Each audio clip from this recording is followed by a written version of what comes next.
Stage is Frankie's house, which is comprised of a central living room and kitchen with a large eat-in counter. Stage right. The living room has two perpendicular facing couches with a coffee table between them. Center stage. On a side table is a hamster cage with a hamster, Hamlet, in it. There are doors to two bedrooms and a hallway ostensibly leading to more rooms and more bathrooms. It's morning. The lights slowly come up on Frankie's living room. Frankie's dad enters hurriedly from the master bedroom, with Frankie following just behind. His dad carries a large suitcase and heads towards the front door. He turns, puts the suitcase down, and faces Frankie. Now, Frankie, I know we went over all this last night, but just as a reminder, son, keep the doors locked at all times, but leave the back gate open for Nacho so he can do the yard. And there should be enough food in the fridge to last you all week. And don't forget to feed Hamlet once a day. I know. If there's any problem at all and you can't reach us for some reason, don't hesitate to call Nana. We might be tough to get a hold of depending on where we are in the Caribbean. I know. Now, Frankie, please remember what we talked about. This is our way of showing you that we trust you. You're an adult now, and you'll be the man of the house for the next week while we're on the cruise. So please try and exercise good judgment. No parties, no alcohol, no girls. We're counting on you, son. Now, if you need anything... I know. Call Nana. I got it, Dad. Mom's waiting in the car. Now go before you miss your plane. Right. All right. We'll call you when we get to the port. Love you. Have fun. Not too much fun. Dad exits. Frankie goes to the window by the front door and he peers out. He waves a last goodbye to his parents, then turns from the window and leaps into the air exultantly. Sweet! Ah, mine, all mine. He begins to dance, doing some crazy moves in his glee. He picks up a pillow from the couch and starts dancing around with it. Suddenly, Bogey enters through the front door. Frankie is oblivious to him as he dances romantically with the pillow. Yes, of course we can be alone, Dee Dee. They're gone now and you're mine. All mine. What? No, we really shouldn't, but if you insist. Dude. Jeez, Bogey. Ever hear him knocking? Door was open. Hey, baby. Who's your loser friend? They're gone. For a week. You get the speech? Now, Frankie, you're an adult now. And the man of the house, we trust you. You're responsible. Practice good judgment. No parties. No alcohol. No girls. No way. No way. Frankie, you're the man. Crib's ours for the whole week, bro. Yeah, but we can't trash it too bad, all right? Hey, we're not going to torch the place. We're just going to party, right? Well, I don't know. Right. So, what do you want to do first? Call some strippers? No, I have a girlfriend. Right. Forgot about that. That sucks. No, it doesn't. It means I get to spend an entire week with her with no interference. We've got total run of the place, including the master bedroom. What difference does that make? Last I heard, you were still trying to get her bra off. Yeah, but now I've got my own bachelor pad, so...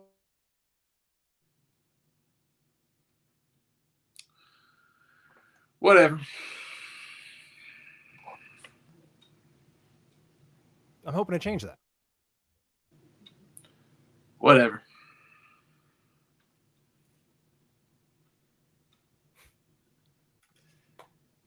Please tell me, what are you doing? Spreading the word, letting everyone know your parents are MIA, and it's on for tonight. My parents aren't gone 5 minutes and you're already pimping out my house? There. Sent one big group text to everyone we know and like.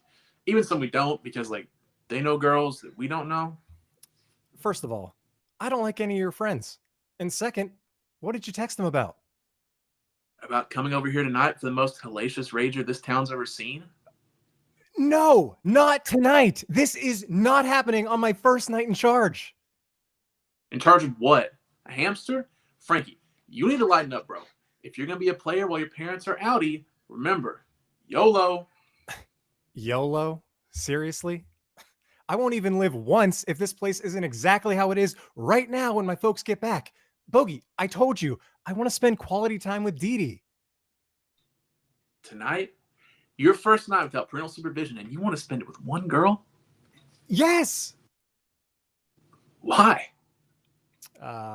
Because she's my girlfriend. See, that's your problem, bro. You're a simp. You need to be more free-spirited like me. Because I'm a player, man. A Mac. Why keep one hen when you can have the whole coop? Bogey, girls are not farm animals. Then why do they call them chicks? I don't understand you. You have an entire week as king of your own castle, and on the first night, you're going to be a joker and let your friends down? I don't even know what to tell you, man. That's pathetic. Just because you've never had a girlfriend doesn't make you a playa. It just means you're so weird no girl wants to be with you. That hurt, Frankie. You cut me to my soul. And right after, I got two beautiful older babes come to the party tonight. One for you, one for me. Bogey, once again, I have no idea what the heck you're talking about. What older babes? Sulka and Katrina. Sulka and Katrina. They sound like strippers. I told you no strippers. They're not strippers. They're just a couple of college babes I met down by the beach last night. And get this, they actually introduced themselves to me. Why would they do that? Because I'm irresistible and have animal magnetism. That's why. You definitely have animal qualities, but it's not the same thing. Anyway, why would one college girl, let alone two? Whoa. Babes. Okay, babes, be interested in you. Maybe they're like, college cougars. They said they were looking for some fresh blood. Weird. And they were alone, just hanging out by the beach.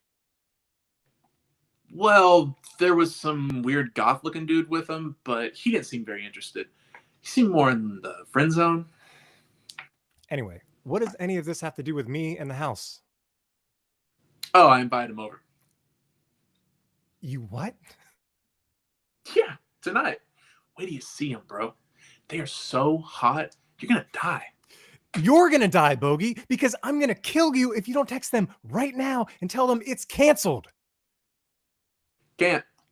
Why not? They don't have phones? How does anyone not have a phone? Wait. You didn't give them my name and address, did you? Of course I did. How else did they find this place? Idiot! What's wrong with you? What do you mean? What do you mean? What do I mean? You give complete strangers my name, my address? Why don't you just give them my house keys? Let them move in. You know what, dude? You're too paranoid. You worry about everything. You gotta lighten up. Let your guard down. Besides, they said they might bring some beer. Thought you'd be happy. You thought wrong. Dee Dee's gonna kill me if she finds out two hot chicks, babes, girls. Wait. Who am I kidding? They won't show up. It's you. Oh, yes, they will. What makes you so sure? They're homeless. So? Well, I kind of told them they could probably stay here for a few days since your parents aren't around. Subject to your approval, of course. You what? Frankie, wait till you see them. They're like something out of anime, bro. It's only for a couple days. Your parents will never even know. Oh my God, you really are brain dead. How could you do this? When you see him, you'll thank me. Thank you. I'm going to kill you. He chases Bogey around the living room. Bogey heads to the front door. See you tonight, playa. Bogey bounds out the front door, and Frankie closes the front door. Now, where were we, my love? Frankie and Bogey sit alone, each on a couch, dejectedly scrolling their phones. There's a bowl of chips on the coffee table from which they occasionally eat. I don't understand it. How can absolutely everyone we know be at a Taylor Swift concert? Told you no one would show up. It's just bad timing, that's all. My own girlfriend ghosted me. What happened to her? Apparently, no one's more important than Taylor Swift. And you were worried this place was going to get trashed? See? You had nothing to worry about. I'm actually relieved. I can't understand why those college cougars didn't show up, though. They definitely did not look like Swifties. How could you tell? The black lipstick was a dead giveaway. A lot of tats, piercings, thrift store clothing. Definitely more on the goth spectrum, like runaways from Renaissance Fair. Well, I'm glad they didn't show. They sounded pretty sus. Yeah, well, would have been a lot more interesting than this. Sorry, dude. I'm not your social director. There was a sudden crash of thunder. Whoa. Where'd that come from? I don't know, man, but I'm going to start heading home before it pours. You don't have to go. I mean, you can hang out and sleep in the spare bedroom if you want. Nah. No beer, no babes, no bogey. I'm outie, bro. What are you going to do? Well, there's a frozen tombstone pizza at home with my name on it. And speaking of frozen, I'm probably going to watch that new Halloween movie where Michael Myers is actually killed but is frozen in a cryogenic chamber and brought back to life years in the future. It's called Halloween 3000. 3,000. Has there been that many? No, fool. 3000 is the year he's brought back to life.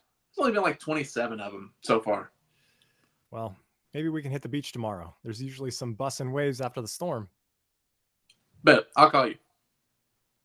They do their special handshake, and Bogey saunters out through the front door. Frankie hears Hamlet squeak loudly. He heads to the cage and picks up a bag of hamster food. There is another thunder boom. Hamlet. Hungry, buddy? Come here. There's a good boy. Guess it's just you and me tonight, buddy. Hamlet? Where'd you go, buddy? Stop hiding. It's only thunder. Hamlet, come out of there. Eat your food, buddy. Hamlet. Abandoned by my own hamster. There's another loud thunder crack, followed by the sound of rain. Great. What's next? And suddenly the electricity goes out. I had to ask. It's the middle of the night. Lights go up slightly, but it's still dark. Frankie is asleep on the couch, snoring loudly. Suddenly the howl of a wolf is heard. Frankie stirs for a moment, but continues to sleep. Another howl is heard, this time much louder. Frankie wakes up, startled. Huh? What's happening? What? He realizes he must have been dreaming, and he settles back down to sleep. As soon as he's comfortable again, another howl is heard. This time Frankie jumps up off the couch and tries the light switch a few times. There is still no electricity. Suddenly the door swings wide open, seemingly by itself. Frankie is terrified now. He ducks down behind the couch. He then surveys the room for a weapon. There's nothing obvious, so he grabs a pillow from the couch and wields it menacingly. The wind and rain can be heard outside. Is somebody there? Hello? I have a weapon. He stands up, raising the pillow. No answer. Frankie cautiously approaches the front door. Just as he reaches the door and peers out, a loud thunder crash is heard. Frankie jumps, then quickly closes and locks the front door. Relieved, he heads back to the couch when he trips over something and sprawls out on the couch. A loud squeak is heard. Frankie looks down to see what he's tripped over. It's Hamlet. Frankie reaches down and picks him up. Oh, Hamlet. I'm sorry, buddy. What are you doing out of your cage? Do you know what time it is, you crazy hamster? Where'd you learn to squeal like that? Who's a silly boy, huh? Who's a silly hamster? He pets Hamlet for a moment. The front door suddenly flies open again, which really startles him. He rushes to the door, closes, and locks it quickly. Well, Hamlet, must have been the wind. The electricity suddenly goes on, and when Frankie turns around, a shadowy figure stands in the middle of the living room. Ah! Good evening. Or should I say, good morning. You must be Frankie. Who are you? Moondoggy takes a step closer. Frankie looks around for a weapon, but there is nothing. He holds up Hamlet menacingly. Don't come any closer. This is a trained attack hamster. He can rip your throat clean out if I tell him to. Well, now, we wouldn't want that, would we? We'd have to give him a bath to wash all the sweet red blood off, wouldn't we? I'm warning you. Frankie. I see you've forgotten what your pal Bogey told you, but I haven't forgotten. Forgotten what? How do you know Bogey? Who are you? Tisk. Kids today, how quickly they forget. In one ear and out the other. But I remember everything as though it were yesterday. Come to think of it, it was yesterday. What are you talking about? Remember what? The human mind can certainly become clouded over time, can it, Frankie? But not mine. I recall the words exactly. The words your friend Bogey said. And I quote, "We can all party together for the whole week." You see? We were invited. Great place you got here, Frankie. Very impressive. Although, once too many windows, we'll have to do something about that, but this will do nicely. Very nicely indeed. It is yours for the week, right? No pesky parents around to bother us? Listen, Moondoggy, this is just perfect. It looks as though you have plenty of room for us. Oh, and don't worry, we won't be in the way. we? Well, chances are we'll have to leave soon anyway. We usually do. Soon. Or, just a few Hours? Frankie, it is so good to finally meet you. We have a lot of catching up to do. We do? Well, a lot has happened since we saw our mutual friend Bogey. The police came and threw us off the beach, so we need a place to stay. I must tell you about it, but first, I have a little surprise for you. This is going to be good. You're going to love this. Moondoggy leads Frankie to the front door. Another surprise? Look, Mr. Moondoggy, I don't mean to be inhospitable, but you certainly can't. Moondoggy opens the front door and claps his hands twice. Two beautiful young ladies enter. Stay here. Of course we'll stay here, darling. How nice of you to offer. Frankie, I'd like you to meet Katrina. Katrina. Frankie, Now, we must see about getting some sleep. See, we just flew in from Frisco. And your wings are tired, right? That's very funny, Frankie. Yes, Frankie. That was charming. We didn't know you were so witty. Truthfully, I'm only witty half the time. Guess that makes me a half-wit, huh?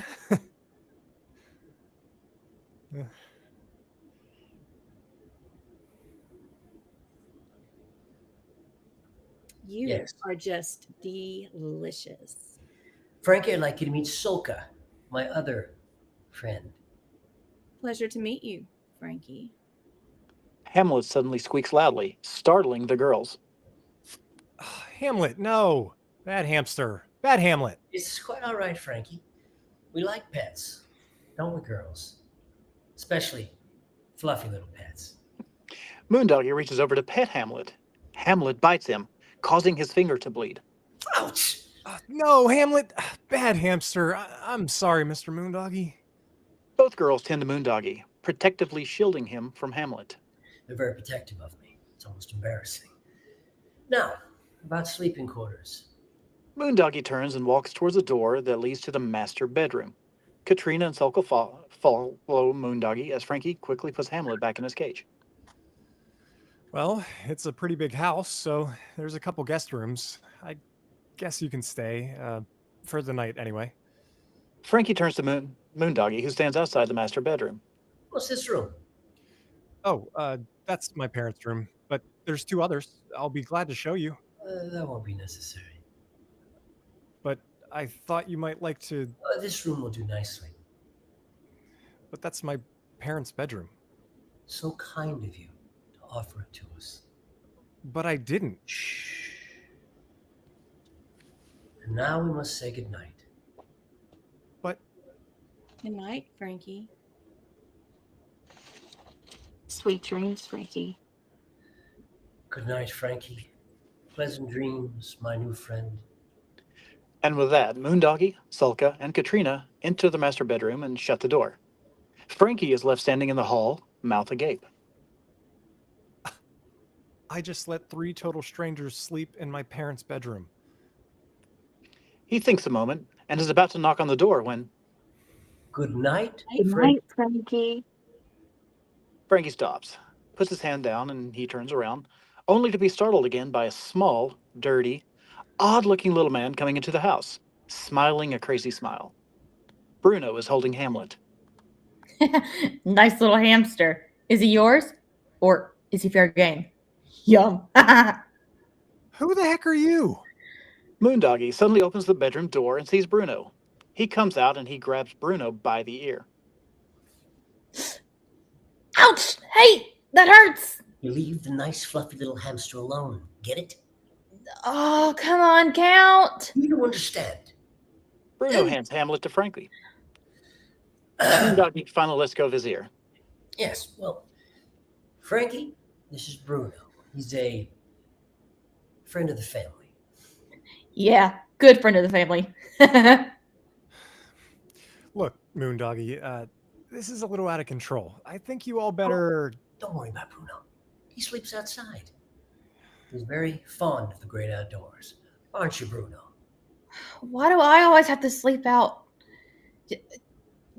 I mean, yeah. I love the outdoors. There's so much to do and to eat. Now, Bruno, go and get our things. But can I just... It will be dawn soon. But I have to pee. Go. Moondoggy raises his hand to smack him, and Bruno runs out the front door, almost falling. Good night, Frankie. And thank you so much, my gracious host. He enters the bedroom and closes the door as Frankie puts Hamlet back in his cage again. Should have named you Houdini. Frankie goes to his bedroom door. He opens it, and just as he's about to go to bed, Bruno ducks his head back in from the front door. Nighty-night. Don't let the bed bugs bite. Bruno exits through the front door and closes it behind him. Frankie enters his bedroom and shuts the door behind him. Moments later, Moondoggy opens the door of the master bedroom and he peers out. He looks both ways for any sign of Frankie. Coast clear, he heads to the front door, opening it. Banging noises can be heard outside the front door. It sounds as if someone is carrying heavy furniture and knocking into things. Hurry up, you fool. It's almost light. I'm going as fast as I can, Count. These things are heavy. Bruno suddenly appears at the front door, dragging a huge coffin. Moondoggy grabs the end of the coffin, and together they heft it into the house and into the master bedroom, making loud noises and knocking things over as they go. They finally get into the bedroom and they come back out. There. Now go get the other ones, and then go to sleep in the carport. Oh, come on, Count. There's plenty of bedrooms. No. Do you remember what happened the last time you gave me a hard time about sleeping outside? Do you? I'll be outside if you need me. That's a good little minion. Now go. Bruno exits through the front door. Frankie enters from his bedroom. He sees someone in a chef's hat cooking in the kitchen, making a huge mess. There are pots and utensils, sauce, flour, and oil everywhere. A large piece of meat is frying in a frying pan. The person cooking is whistling happily and adding this and that to the meat. Frankie surveys the mess, then spins the cook around. Good morning, sunshine. What the heck have you done to the kitchen? Don't worry, I'll clean it up. No biggie. Ugh, what are you cooking? Want a taste? I'll pass. You don't know what you're missing. Missing. Oh my God, Hamlet. Frankie runs to Hamlet's cage and he searches it. Hamlet is obviously missing. He looks at the meat in the pan. Oh my God, what have you done with Hamlet? Now, before you get upset, let me just say... If you've harmed one hair on that hamster's body, I'll... Easy, easy. It just so happens that I took him for a walk this morning and You walked my hamster? It wasn't my fault. He's a tricky little bugger and Who walks a hamster? I thought he could use some fresh air. Listen, you strange little man. You better... The doorbell rings. Frankie lets go of Bruno and runs to open the door. His girlfriend Dee Dee stands there holding Hamlet. Oh, thank God. Where'd you find him? In the carport. How'd you lose him? I didn't lose him. Someone else did. We're supposed to meet Bogey and Amber at the beach later, and... What's that awful smell? I'm not quite sure. Dee Dee, this is Bruno. Bruno, this is my girlfriend Dee Dee. Très charmant, I'm sure. He tickles her palm, and she pulls back. Wiggly, wiggly worm. Yeah, well, we've got to be going, Bruno.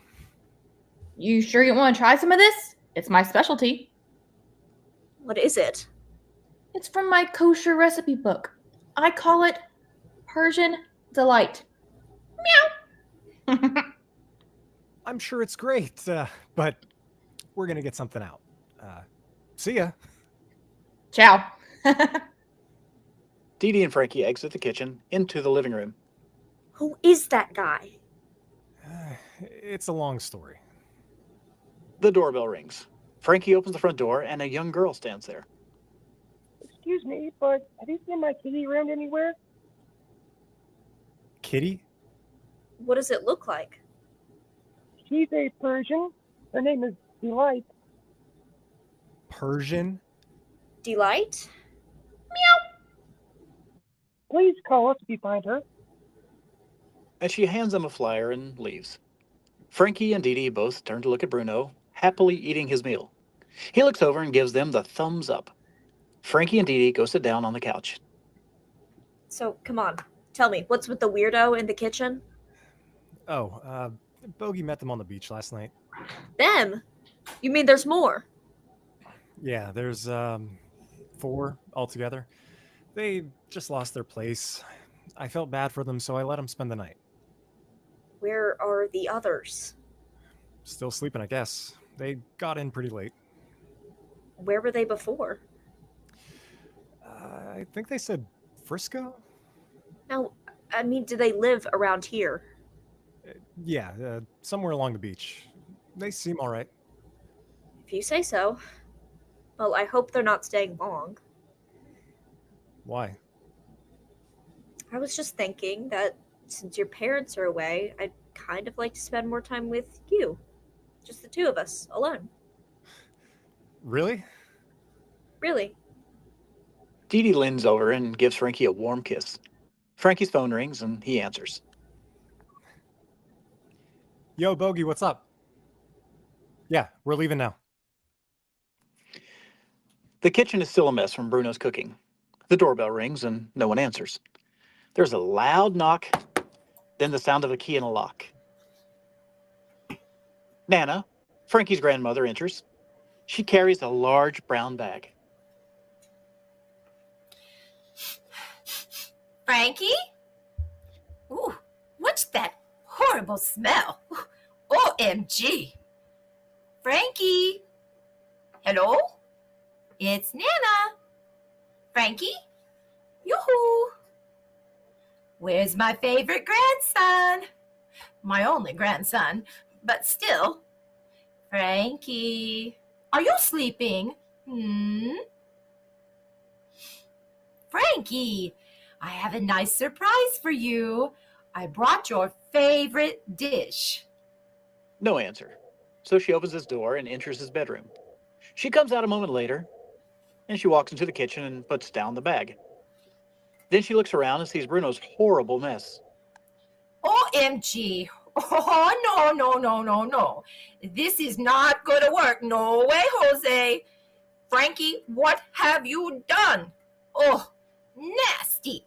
What a horrible mess. My goodness. Leave that boy alone for one day and look what he does. Well, if he thinks I'm going to clean this nasty mess up, well, he's got another thing coming. Now, She starts opening drawers. Jeez. Now, where do they keep their cleaning supplies? Nasty. She finds a sponge and spray cleanser and starts wiping the counter. She picks up the prop Bruno was cooking with. OMG! Oh, what in the teenage home alone hell is this? Oh, nasty. Just plain nasty. Oh, please don't tell me someone actually ate something that smelled like that. OMG, I'm gonna have a long talk with you, mister, when you get home. She continues to clean, and we suddenly hear a loud shriek. Hamlet? Was that you? Another shriek, and she goes to Hamlet's cage. Oh, poor Hamlet. You've had to smell this horrible stench all day? Well, no wonder you're screaming. I'll bet he hasn't even fed you. But who could eat with that smell? I tell you, kids today don't even know how to take care of themselves, much less a pet. Poor thing. Here you are, Hamlet. What, Hamlet? Well, for the love of, where the heck are ya? Oh, well, there you are, Frankie, in your parents' room. Sneaky little Dickens, sneaky. While the cat's away, the mice will play, eh? A little hanky-panky with Frankie, She walks to the master bedroom and tries the door. It's locked. Locked? Now why would it be locked? Frankie, are you in there? Frankie!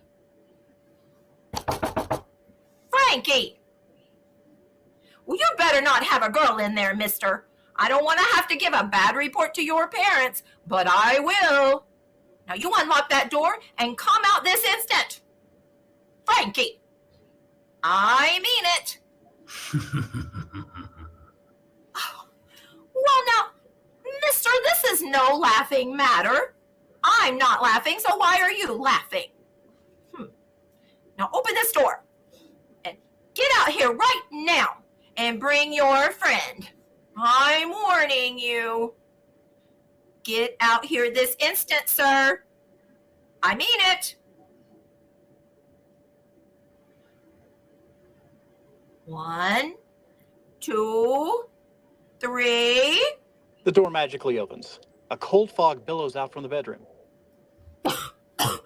Oh, Frankie, are you vaping in there?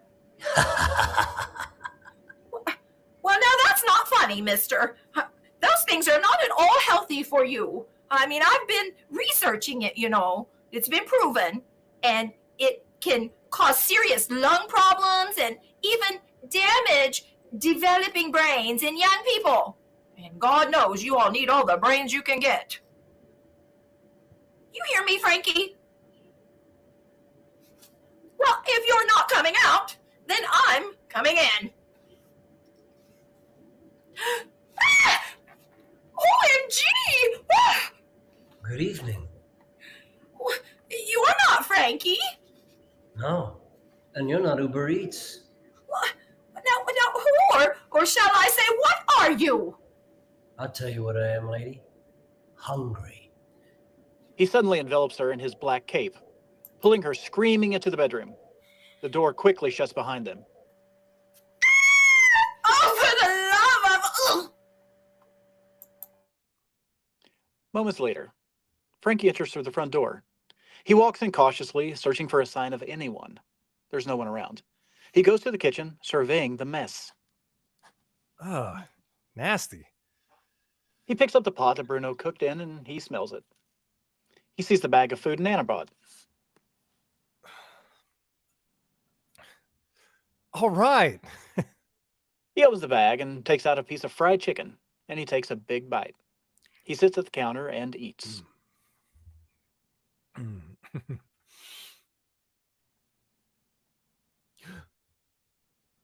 Thank you, Nana. Still holding the piece of chicken, he suddenly jumps up, drops the chicken, and we see him pick something up. It's Hamlet, who squeaks loudly. Hamlet, what are you doing out again? You scare me half to death. Now, please, be a good boy and stop trying to escape, will you? What's wrong with you? Don't you realize how good you have it here? 3 square meals a day, room and board. You don't pay cable, internet, nothing. Frankie heads back to the kitchen, passing by the master bedroom. He stops and puts his ear up to the door and hears nothing. He tries the handle. The door is locked, and he knocks lightly. No answer.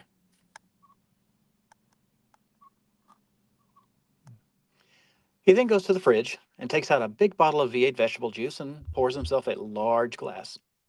He sits at the kitchen counter and takes a long gulp. The grandfather clock strikes 9. Frankie comes out of his bedroom, putting a Band-Aid on his neck. Bruno is in the kitchen, cooking God knows what, making yet another mess. Good morning, sunshine. Can you not call me that? What's on your neck? You're bleeding. No, it's nothing. I squeezed too hard. Is it bad? It's a pimple, for Christ's sake. Does it hurt? No! Would you like some breakfast? No, thank you. Well, it's the most important meal of the day. I said no. I could see you're not a morning person. Frankie grabs the glass and goes to the refrigerator. He pours V8 into the glass and takes a long, long gulp.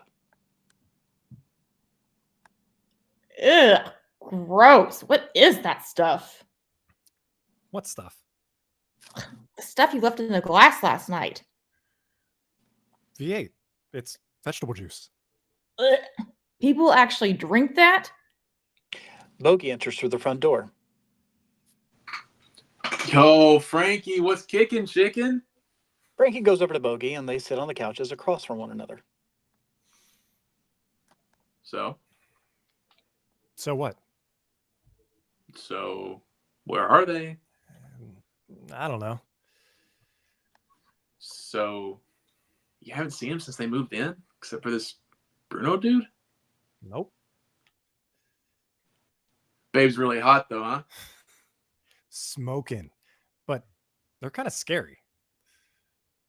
Oh, you mean like emo? Scarier. Goth? Scarier. Okay, when can I meet him?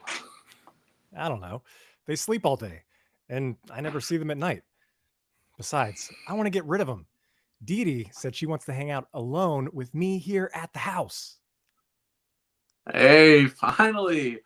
But you should hold off. You know, just to see if these older babes come across first. Then you'll be more experienced for Dee Dee, if you catch my drift. Listen, I just want to get rid of these weirdos, especially Bruno. Every time I turn around, someone's pet is missing and he's cooking mystery meat. And the rest of them just give me the creeps. Dude, you're overreacting. I don't know. I mean, my Nana dropped by last night and left some food, but her car's still here and I haven't seen her. I tried calling, but there's no answer. That's pretty weird. Maybe she went for a walk. But why wouldn't she answer her phone? And another thing, the door to the master bedroom is locked and I can't get in. And they don't answer when I knock on the door. So, like, what the heck could they be doing in there? Sleeping? All day? There's something weird going on, Bogey, but I just don't know what it is. And I'm afraid to call my parents because I don't want to worry them. But I don't know what to do, and I'm really worried about Nana. I never should have let them stay here in the first place. I'm sorry, dude. I still think you're overreacting. Let's hit the waves and clear our heads. We'll figure something out. Okay, amigo? Okay, amigo. Wave to grave. Swell to hell. Worst comes to worst, I know a guy. What, you're a mafia don now? Nah, but this guy helped my family out of a jam before. He's like this mysterious bounty hunter / problem solver. All right. Let's get out of here before Bruno tries to rope us in for brunch. Frankie enters and sees Bruno taping the windows over with large black garbage bags. What the heck are you doing? Oh, geez, you're right. I missed one. Look, you little tapeworm. These are my windows. Frankie starts to tear some of the garbage bags off the windows. Bruno falls to his knees, pleading. Please don't. You don't know what it'll do to me. Please, I'm begging you. Let me do my job. Please, please. Your job? He can't stand sunlight. He's allergic to it. He'll break out into a horrible rash. What are you even talking about? Count Eric. You don't know him like I do. Who the heck is Count Eric? Count Eric von Zipper? Oh, excuse me. Moondoggy to you. He can get ugly when he doesn't get his way. Really? Well, I can get ugly too. Frankie walks towards the master bedroom. Bruno follows. Where are you going? I'm going to talk to Count Moondoggy. I wouldn't wake him if I were you. Why not? He needs his beauty sleep. Frankie marches to the master bedroom door. Bruno follows and cowers as Frankie knocks loudly on the door. Hey, Moondoggy, open up. I want to talk to you. Oh, this is not a good idea, believe me. Shut up. Hey, Count Eric, Moondog, open the door. What the heck are they doing in there? Sleeping? Oh, we'll just see about that. Bruno follows Frankie as he runs to the kitchen. Frankie opens a drawer and gets out a toolbox. What are you going to do? Frankie goes to the bedroom door. He takes out a screwdriver and begins to dismantle the door handle. Oh, God, the Count's going to be pissed. I don't care. You people come into my house and think you can just take over? Well, I've got news for... The door opens, and an eerie mist comes out of the master bedroom. Frankie stares at the mist, and Bruno starts to slink back towards the kitchen. You, where are you going? I have a roast in the oven. A roast? My hamster better be all right. You hear me, cannibal? The door opens on its own. Bruno stays in the kitchen, busying himself. The living room is nearly filled with the mist. Frankie turns back to the master bedroom and pushes the door wide open. He peers into his parents' bedroom. It's dark. Frankie takes a flashlight out of the toolbox and enters the master bedroom. Frankie's in the room for about 15 seconds, and then he comes out shaking, closes the door behind him with his back against the door. There's coffins in the bedroom. Bruno! Bruno! Bruno's taking what looks like a roast out of the oven. Oh my God! Hamlet! Hamlet! Frankie runs to the cage looking for Hamlet. Hamlet squeaks. Frankie is relieved to see him. Bruno, what the heck is going on here? So I made a little nosh. Big deal. That's not what I'm talking about. Those coffins in the bedroom. Where did they come from? Transylvania. They belong to Count. I don't care who they belong to. What are they doing in my parents' bedroom? The Count takes them everywhere he goes. They've been in the family for centuries. Here, I made enough for two. Bruno places 2 plates of meat on the counter and he begins to eat. Bruno, level with me. Moondoggy, Count Eric, whatever. Is there anything special I should know about him? Well, he doesn't like to, be disturbed during the day. He hates secondhand smoke. Rap music drives him crazy. And, oh yeah, he doesn't like turkey. The meat? No, the country. Says it's too humid.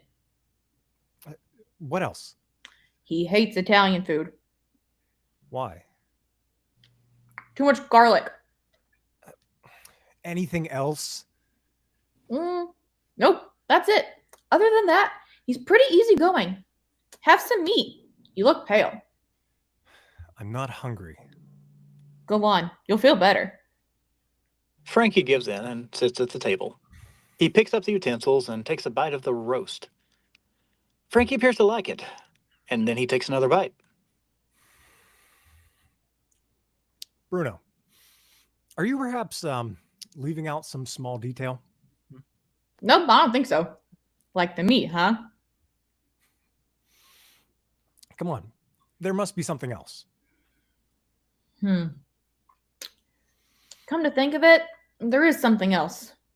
What? It's not very important. What? What is it? I shouldn't even mention it. Will you just tell me? Well, every now and then he has to suck the blood out of some poor unsuspecting human being. What? Is it too spicy? Moondoggy sucks blood? To each his own. You've got to be kidding me. You're not going to hold it against him, are you? God, I shouldn't have told you. Frankie paces frantically. I don't believe this. Are you telling me that Moondoggy, Count Eric, is a very nice guy once you get to know him? A very nice guy? You just told me he's a vampire. Well, as vampires go, he's a very nice guy. I can't. This is impossible. You mean to tell me that Count Eric is a supernatural being that sucks blood, turns into a bat, sleeps in a coffin, and lives eternally? Give or take a millennium. Frankie stops pacing and watches Bruno drink some V8. I thought you hated that stuff. Kind of grows on you. I gotta get out of here. I gotta think. Have some more meat. What is that stuff? Welsh rabbit. Welsh rabbit? That's a cheese dish. It is? I'm out of here. Well, hey, what about dessert? I'm making a chocolate mouse. Frankie storms out of the dining room. That's moose.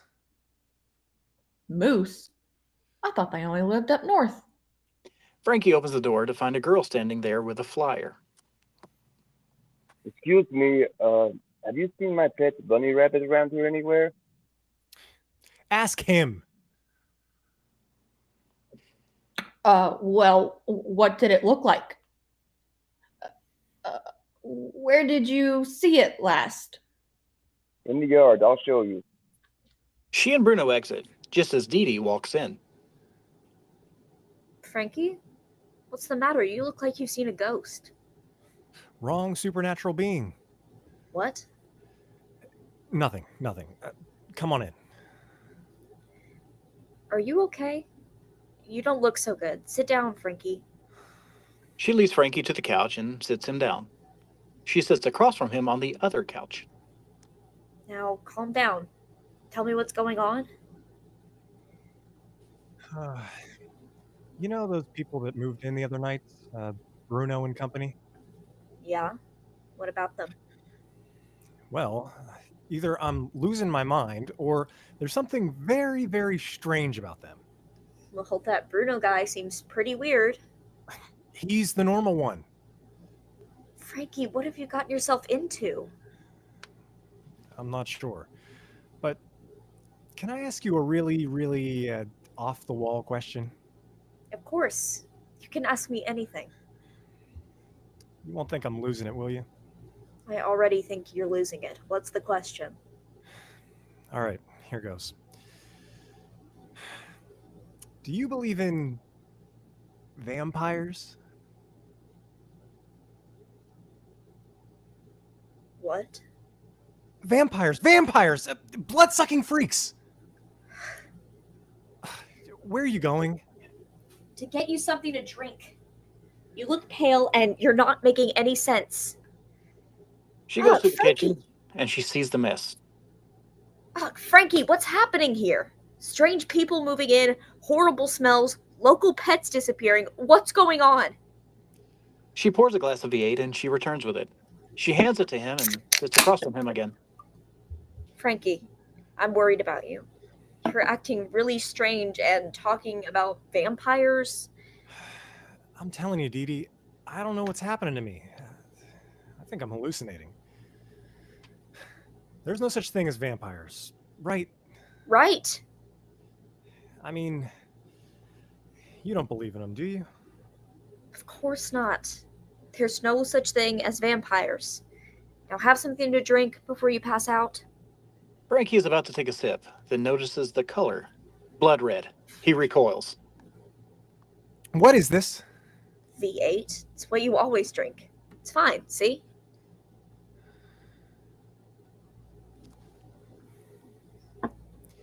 Listen, we gotta get out of here. Like, now. Wait a minute. What are you doing? I gotta figure some things out, okay? I'll call you later. Figure what out? How I'm gonna get rid of those darn vampires. They exit. Frankie comes in, a dejected look on his face. He glances around to see if anyone is home. Trying the master bedroom door, and it's locked. He goes into the kitchen and sits at the counter. Just then, there's a commotion at the front door, and Moondoggy, Sulka, and Katrina enter with a guy. Frankie ducks behind the kitchen counter, unseen.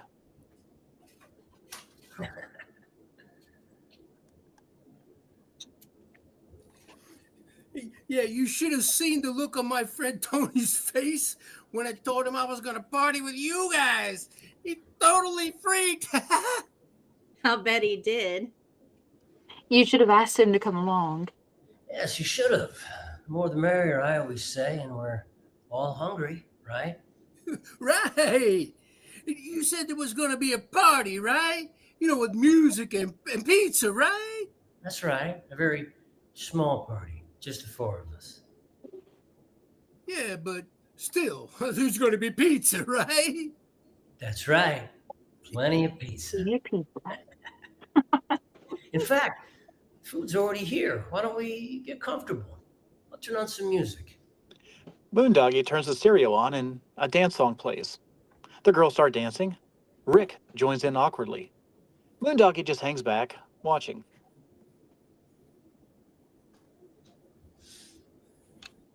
Hey, you girls are pretty good dancers. Let me show you some of my kicking moves.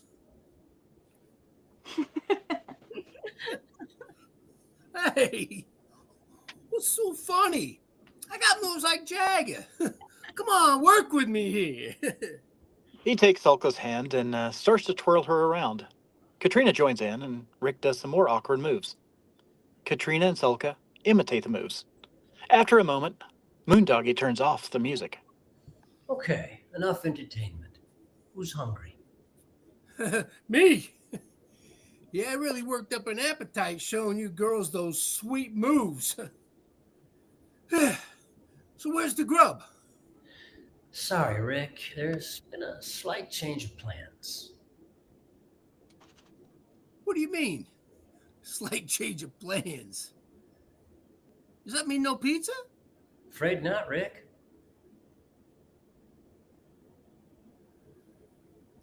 Lasagna. Afraid not.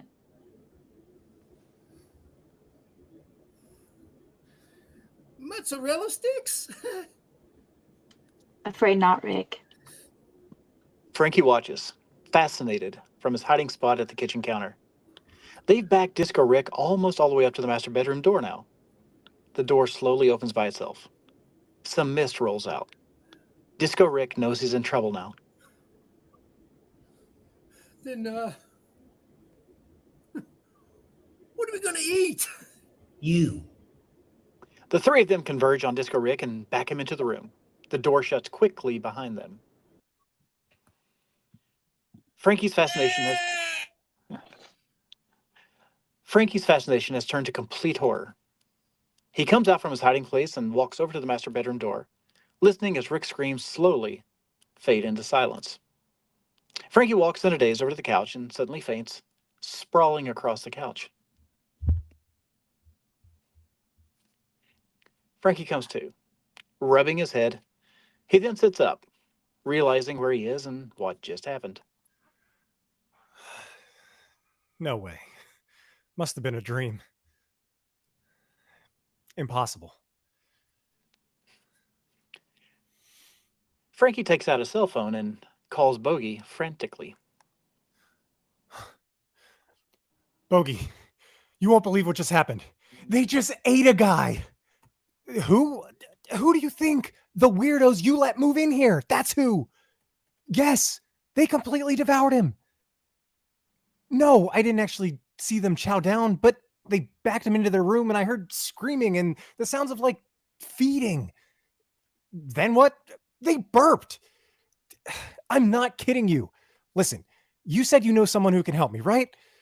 Can I please have his number? Text it to me. I'm going to have to call him right now. Bye. I can't believe I'm doing this. We hear the phone ring.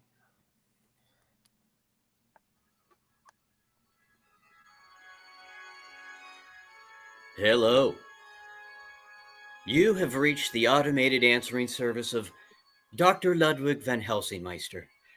Please listen closely as our menu has changed. If you're pestered by poltergeist, press 1. If you're worried by werewolves, press 2. If you're certain it's Satan, press 3. Come on, come on. If you're victimized by vampires, press 4. Hello. Doctor, you've got to help me. I'm sorry. I'm not in. Take 2 cloves of garlic and call me in the morning. You've got to be kidding me. Afraid not. If this is an emergency, leave a message and I will get back to you as soon as possible. If you're still alive, of course.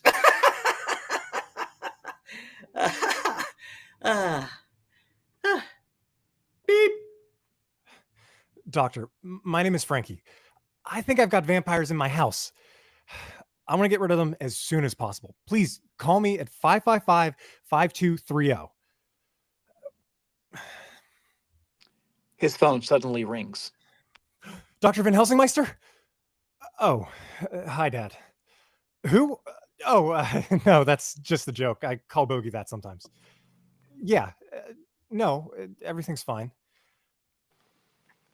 You know, the usual. Nana? No, I haven't actually seen her, but she left me some food.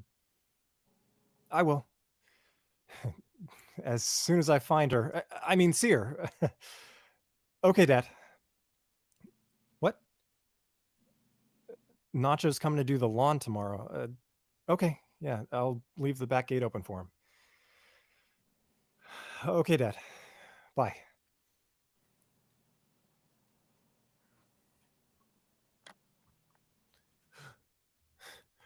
Bogey, it's me.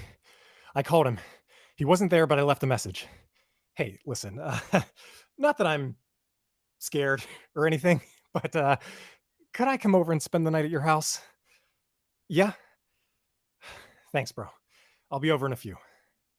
He hangs up and heads to the door. Before he leaves, he hears a loud squeak from Hamlet. Frankie turns back and goes to the cage. Hey, buddy. Hate to leave you all alone here, but I think you'll be all right. I don't think they drink hamster blood. He pours some food into Hamlet's bowl. Don't worry.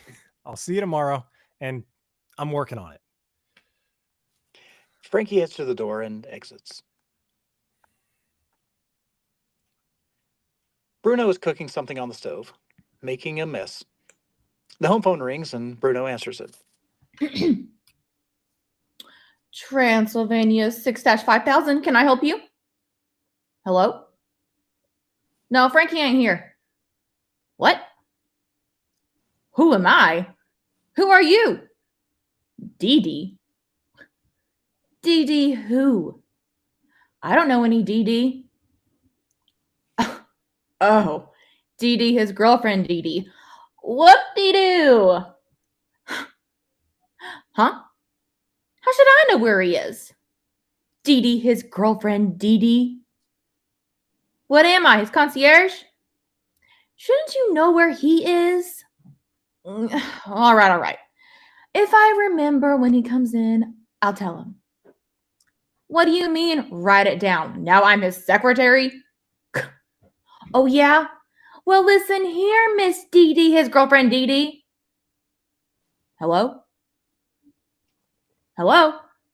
How dare she hang up before I hang up on her? He glances at the stove. The meat is fried to charcoal. Oh, poop. Burned to a crisp. He thinks for a moment, and then he goes to Hamlet's cage. He's about to open the cage door, thinks twice, goes back to the phone, and he dials.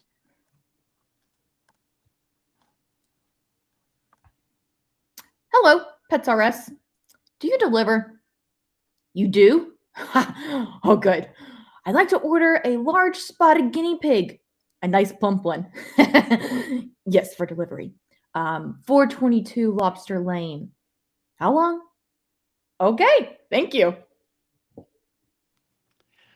The doorbell rings. Oh, well, that was fast. Bruno goes to the front door and he opens it. A man is standing there wearing a shirt and cap that reads Nacho's Lawn Service. He's holding a shovel in his hand. Hola, senor. Is Senor Frankie here? I'm afraid not. Is there something I can help you with? I came to tell him that I'm almost finished with the lawn, but I still have to plant a few more shrubs. Is it possible I could have a drink of water? It is very hot today. Of course. Come on in. We have lots of water. Good, clean agua fresca. Hable español? Muy poquito. But I sure love Mexican food. He opens the door wide for Nacho to enter. Nacho rests the shovel against the door and he comes inside. Bruno motions for him to go into the kitchen. Nacho heads to the kitchen as Bruno grabs the shovel and hides it behind his back, shutting the door and following him in. There's bottled water in the fridge. Help yourself. Muchos gracias. Nacho opens the fridge and takes out a bottle of water. Before he can turn around, Bruno pulls out the shovel and hits him over the head. Nacho topples over behind the counter, knocked out cold. Like I said, I love Mexican food. Frankie enters apprehensively. He notices someone sitting on the couch, scrolling through his phone, and laughing stupidly. Frankie moves closer and closer to the couch, trying to be quiet. Finally, Frankie is close enough to see the person's face. It's Disco Rick, the victim from the previous night. And he looks hideous. Pale as a ghost, with dark circles under his eyes and a glazed expression. His shirt is bloody and he has bite marks on his neck. Yo. What's up, homie? He gets up from the couch and slowly starts to walk towards Frankie, who backs up, frightened by what he sees. You must be Frankie. I hear this is your place. Yeah, nice crib you got here, bro. You know, I used to have a nice crib, but now I don't know where I live, or who I am, or even what I am. Things have gotten very confusing lately. Rick is nearly upon Frankie, who backs up to the master bedroom door. Just as Rick makes a move to pounce on Frankie, the bedroom door opens suddenly, and a hand goes on Frankie's shoulder from behind. Oh, Frankie, long time no see. Frankie turns around and sees Moondoggy, who has come out of the bedroom, followed by Sulka and Katrina. Hello, Frankie. Hi. I see you've met our little friend Rick. Yeah, well, not formally. Rick holds out his hand. Frankie reluctantly takes it. Frankie tries to pull his hand away, but Rick holds on tightly. Frankie struggles to pull his hand away, and suddenly Rick's hand breaks off completely, and Frankie is left holding Rick's hand in his. He tries to give the hand back to Rick, who takes it and puts it right back on his wrist. Yeah, thanks. Anytime. See, Rick? Our friend Frankie's always there to lend a hand, isn't he? Let's hear it for Frankie.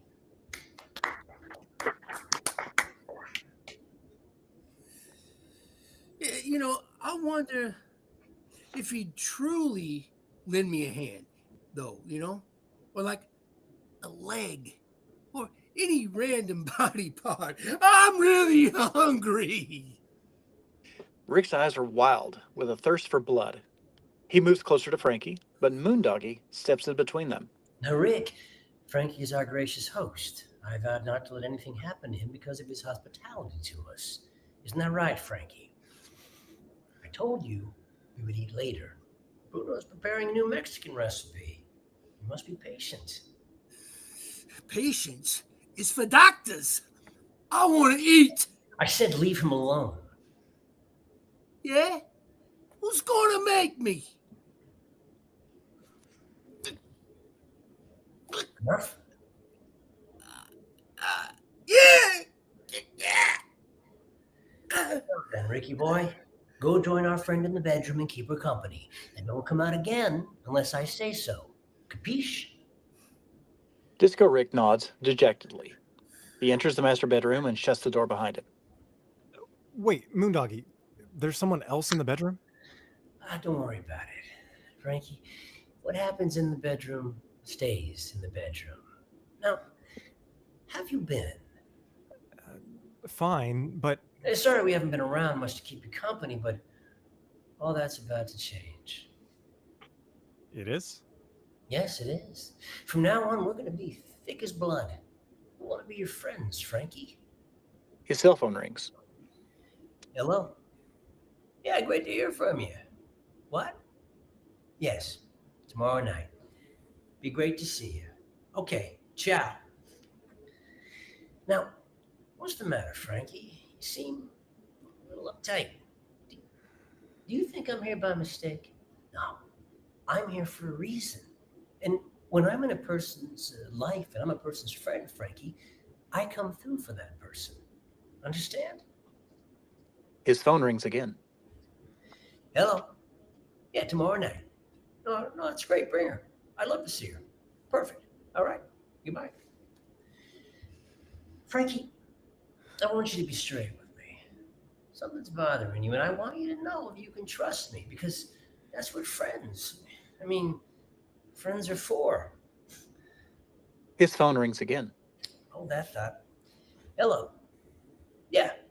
No. The first stop sign, you take a left. Then the first right, by the oak tree. Yeah. Land where you're going to land. Okay? Now, I have a little business to attend to this evening. But we'll have a nice long talk later, okay? Oh, we don't have to... Listen, Frankie, I have a wonderful surprise for you.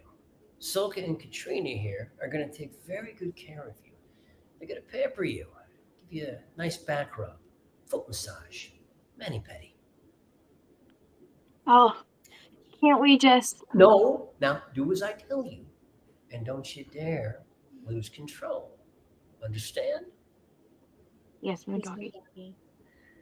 Moondoggy heads to the front door. Wait, Moondoggy, where are you going? Don't worry, Frankie. You're in safe hands. Just relax and enjoy yourself.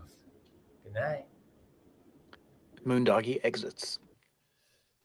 I just remembered I left something at Bogey's house. He heads to the front door, but the girls grab onto him. They lead him over to the couch and they sit him down, propping his feet up on the coffee table. Sulka starts to take off his shoes. Another dream.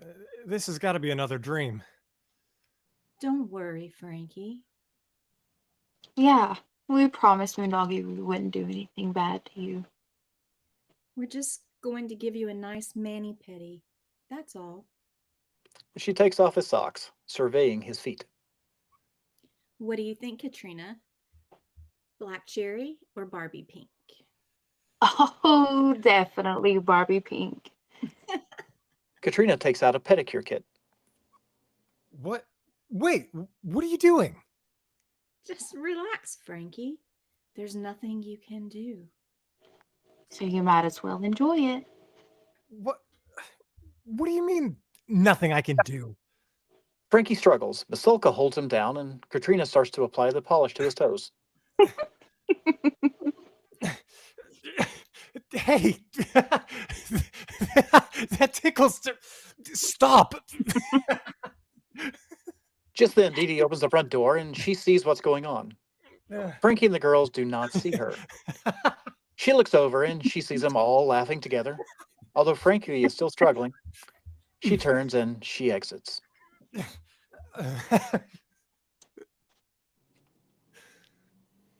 Frankie has now fallen asleep on the couch and he is snoring. His toenails are bright pink. Sulka and Katrina stand over him, hungrily eyeing his exposed neck. I think the back rub did it. He's out like a light. Sulka moves towards his neck. Sulka, no. You know what Moondoggy said. I know, but his neck is just so jugular. We can't do anything Frankie wouldn't want us to do. Speak for yourself. I've got to have just a little taste. Sulka, no, you can't. If Moondoggy finds out, you know what will happen. Oh, really? What's he gonna do?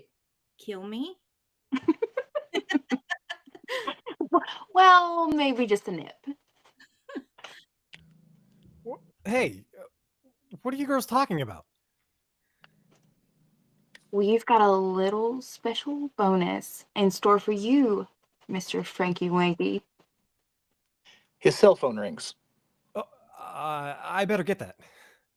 You're not getting anything but my fangs. You're welcome. His phone continues to ring. I really have to answer this. I'm expecting a very important call. Now, Frankie, just sit back and enjoy it. It won't take long. It never does. I'm going first. No way. You went first with Rick. That's because you went first with the old lady and the gardener. Wait, what old lady and gardener? I did not. You did too. Did not. Did too. The girls start to push each other and about to fight over who will bite Frankie first. Frankie takes this opportunity to get up as the girls ignore him and face off, crouched and circling each other like two wrestlers. Frankie answers his phone. Hello, Dr. Van Helsingmeister? Oh, hi, Dad. No, everything's great. No, really. I was just going out. What? Yeah, I left the back gate open for Nacho. Right. Oh, nothing. Just chilling like a villain. Okay, I'll talk to you later. Bye. Frankie hangs up and sees the girls grappling with each other, still arguing over who will go first. The phone rings again. Yeah, Dad? What? Oh, thank God! Dr. Van Helsingmeister! Yes, they're here right now. What? Yeah, I think I can get away. Okay, I'll meet you at your office in 15 minutes. No, I don't have a major credit card. I'm a kid. Hello? Hello, are you still there? Oh, okay, thanks, Doctor. Frankie hangs up and makes a beeline for the front door. He looks once more at the girls wrestling. Then he exits.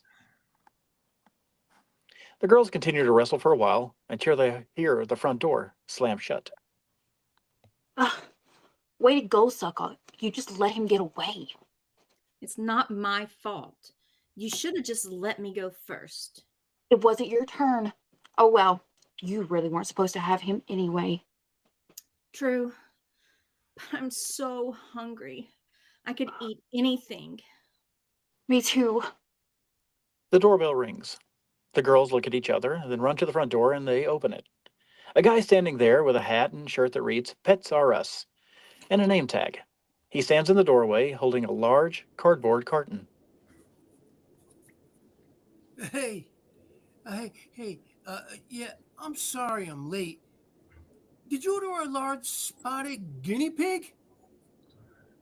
They take his hand and they lead him into the house, shutting the door behind them. The front door opens and Dee Dee comes in, obviously upset. Frankie? Frankie, where are you? You come out here right now, cheater! She goes to his bedroom door and opens it, peering in. He's obviously not in there. Meanwhile, Moondoggie has heard her and comes out from the master bedroom. When Dee Dee turns around, he's standing in there in all his glory. She gathers her nerve and heads to the front door without a word. He gently grabs her arm as she passes. Let me go! It's all right. Calm down, my frightened little lamb. There's nothing to fear. Quite safe. Trust me. He takes her face in his hands and forces her to look at him. Oh, no. It's going to be all right. Whatever is the matter? My boyfriend, Frankie. I saw him on the couch earlier tonight with two girls. They were all laughing and fooling around. He broke my heart. Shh. She cries and buries her face in Moondoggie's chest. Then she stops suddenly and looks right up at Moondoggie. Wait a minute. Who are you? Count Eric von Zipper, my angel. Oh. You're one of them. What do you want? What are you doing here? I'm here because you need me. Look deeply into my eyes, dear one. You see, I'm here to restore love and passion into your simple little life. Moondoggie gazes deep into Dee Dee's eyes, hypnotizing her. You are? Of course, my delectable little petite four. And now you must accompany me. I must. I mean, I will. Yes, you will. Where are we going? To a place where the sun never rises, and the calm of night encompasses you in its loving shroud. Never again to feel danger, never again to feel threatened, never again to feel anything at all. He bares his fangs and exposes her neck. As the lights dim, he slowly moves in and he bites her neck. Frankie enters, looking disheveled and dejected. He looks around and sees no one is around. He goes to the master bedroom door and he listens. There's no sound. There's a knock on the front door. Frankie goes and opens it. A woman there is standing with a flyer. Excuse me, have you seen a lawn service guy? His name is Nacho. He takes care of your landscaping. Yeah, he does, but I haven't seen him. Well, if you do, please give me a call. Gracias. She hands him the flyer and she exits. Frankie thinks for a moment and then closes the door. He goes over and checks on Hamlet. That's a good boy, Hamlet. You're safer in there than out here. Trust me. Frankie heads to the kitchen and sees Nacho's shovel. He picks it up and holds it, quite puzzled. His phone rings. Hello? Bogey. No, I went to his office. He wasn't there. I don't know where he went. I knocked 50 times and no one answered. Yeah, I've tried calling since, but no answer. It's like he disappeared. I don't know what to do now. I'm gonna have to call my parents and tell them their son is a loser and can't be trusted. And not only that, but my Nana and Nacho, our gardener, are missing. Along with every pet in the neighborhood. Yeah, sure. See you later. After I get grounded for a few years. The doorbell rings and Frankie answers. A wizened and frail-looking old man stands there.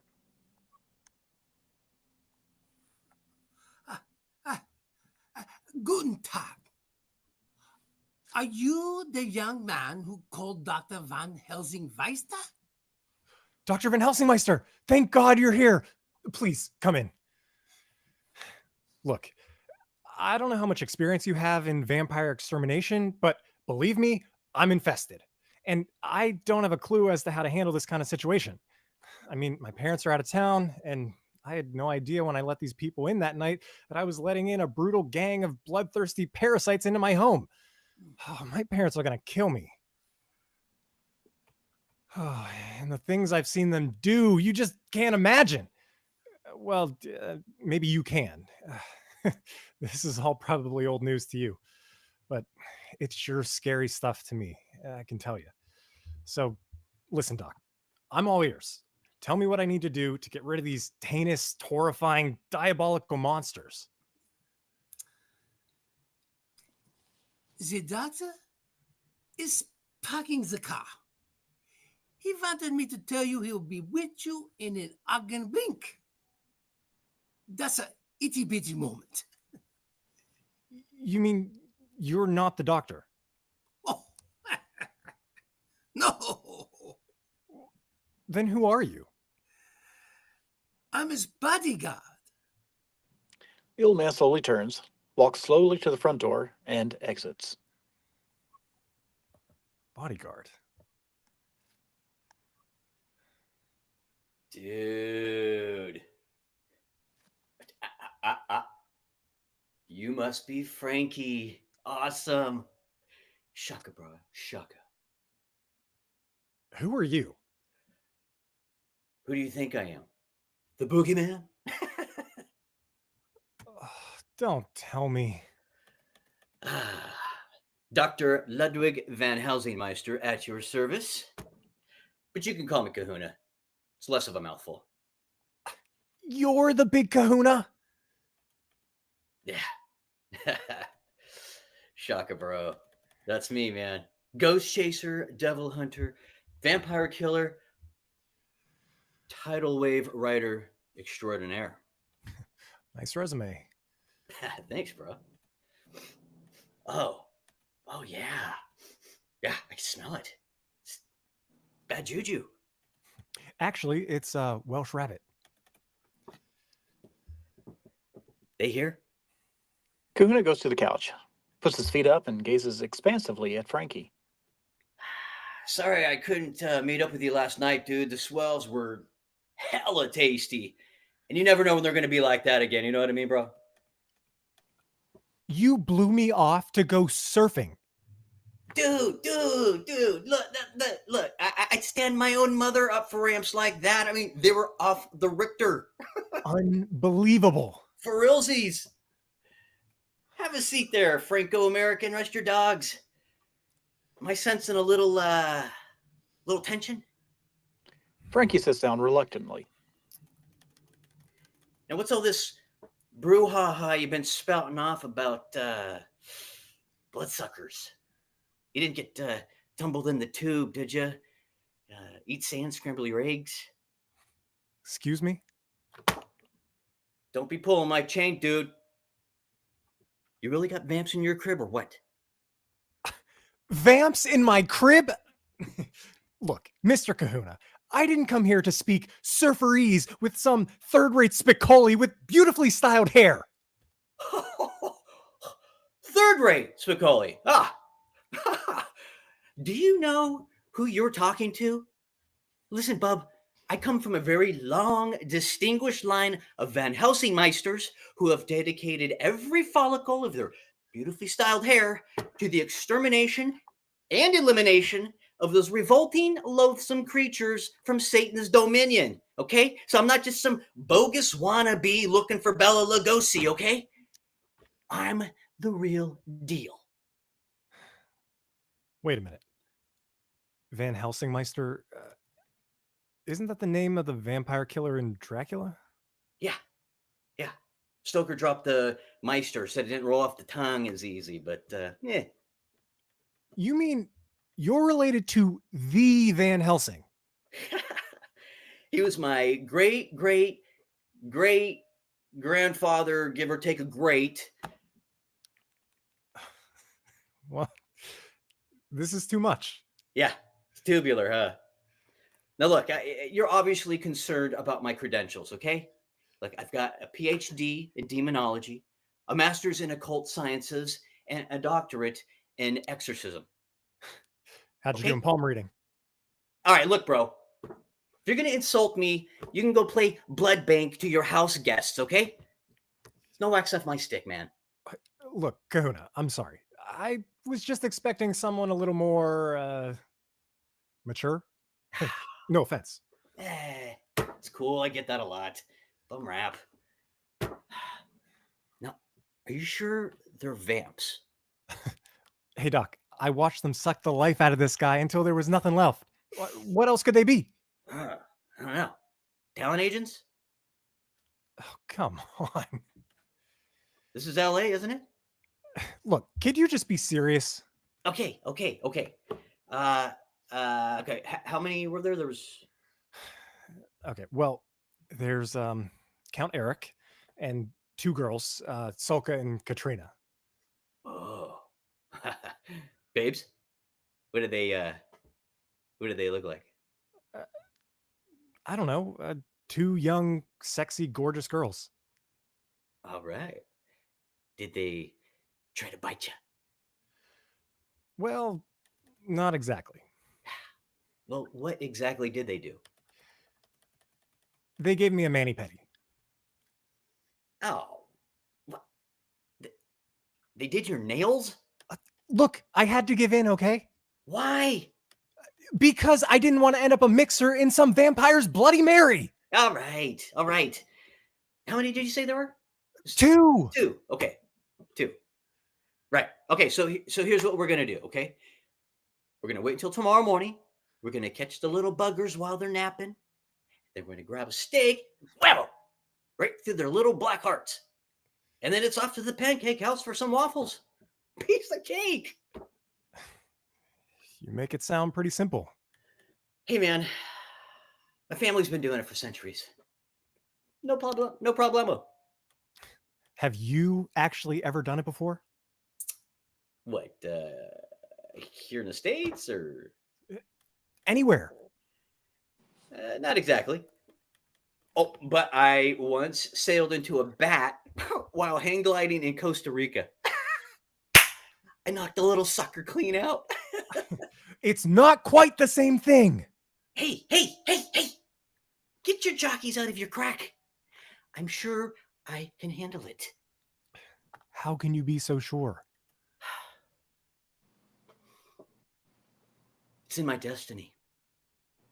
It's in the blood. No pun intended. Great. All right, here, check this out. You're going to love this. He takes the satchel off his shoulder and opens it. Inside, there's a wooden hammer and a stake. All right. Tools of the trade, all right? These have been in the family for years. Now, you want my help or not? Do I have a choice? Nope. And to tell you the truth, neither do I. Why not? Like I said, it's my destiny, you know, and I've got a hell of a legacy to fulfill. Otherwise, I'd be in Maui. The waves here suck, bro. Okay, now, everything you've heard about these blood-sucking fiends is totally true, okay? Garlic and crosses, wards them off.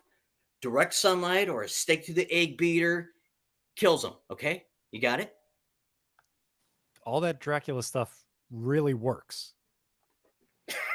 Hello, of course it works, Dodo. Or they wouldn't put it in all the books, right?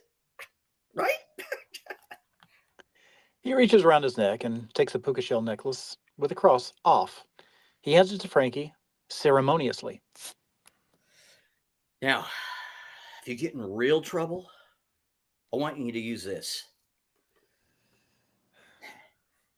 Nice enameling, huh?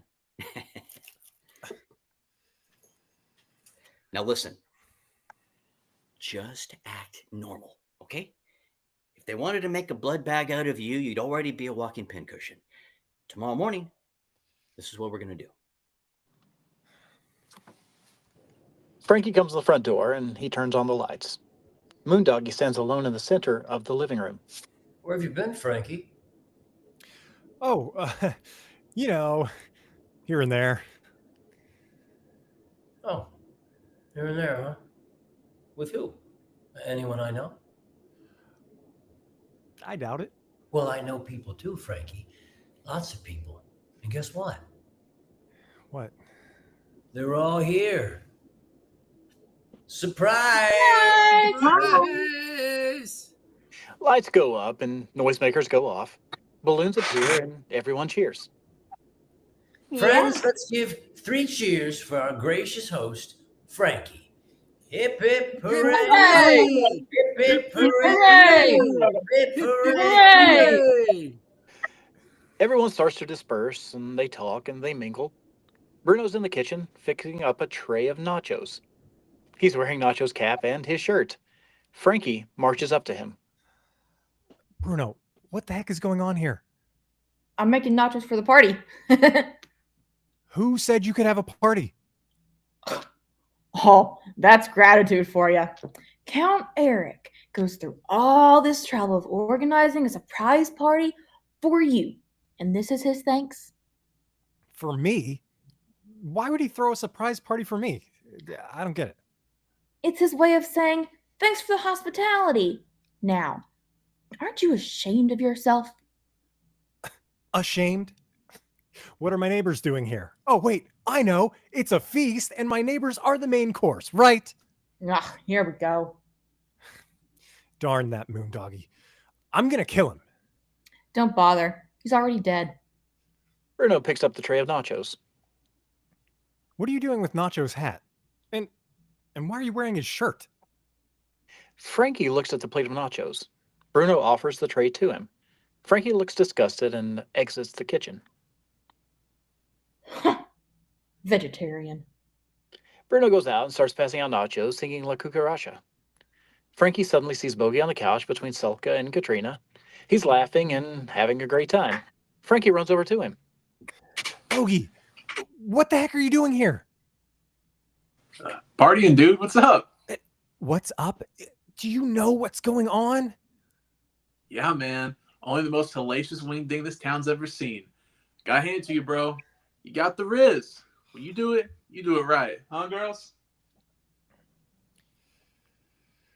That's right. Frankie rules, doesn't he, Katrina? Oh, yeah. Frankie's fire.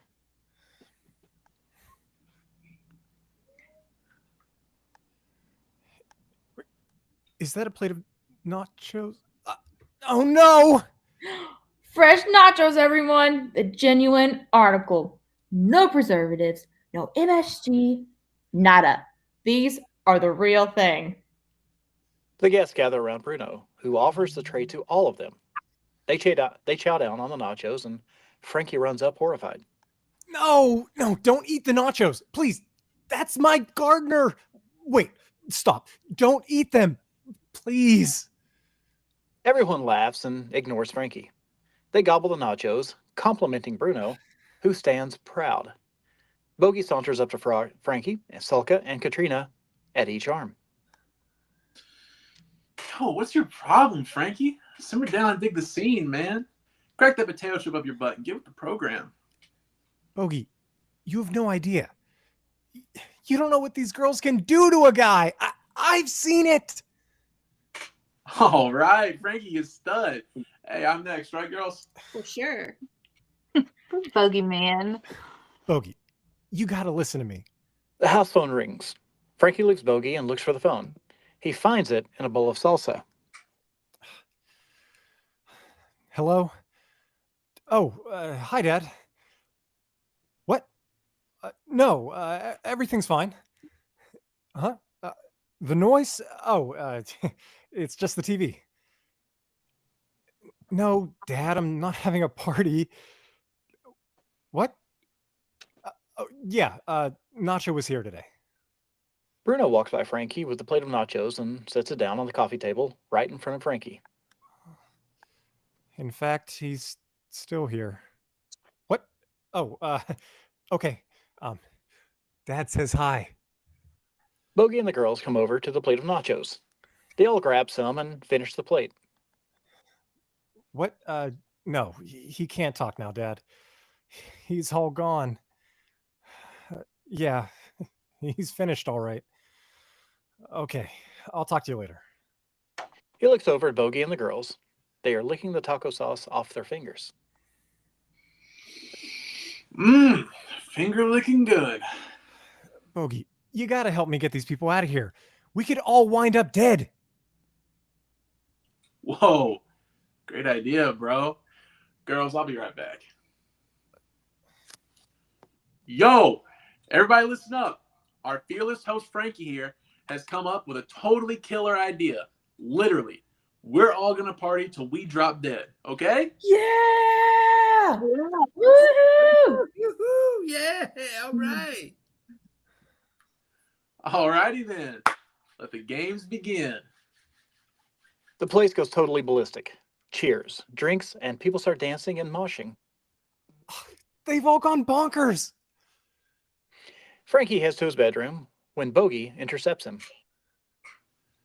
Oh, Frankie, where are you going? You're gonna miss the Jenga contest. I need to think. I'm gonna lock myself in my bedroom until all this is over. I don't want to be bothered. Hey, I wouldn't do that for you, bro. You might not like what you find. Besides, there's plenty of other chicks in here, man. What are you talking about? What am I gonna find?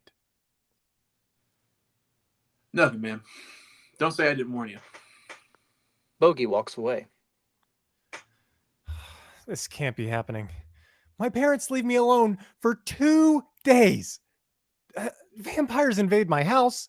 My gardener becomes an hors d'oeuvre. My Nana disappears. My best friend turns into a traitor. What else could possibly go wrong? Frankie opens his bedroom door and goes in. Moments later, he walks out.